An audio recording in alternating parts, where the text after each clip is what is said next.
Hello my friend, my name is Grace. Today I'm very glad to introduce our most popular all-in-one heat pump E-Smart to you. The standard heat pump E-Smart also have the hot water inlet-outlet connection to generate hot water for domestic hot water supply.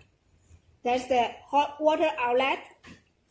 That's the cold water outlet, drilling outlet,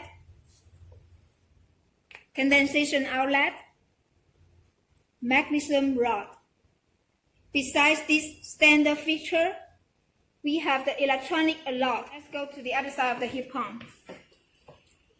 As you can see, E-Smart has circulation water inlet, circulation water outlet, which would allow you to connect to the other heating equipment, such as solar heater.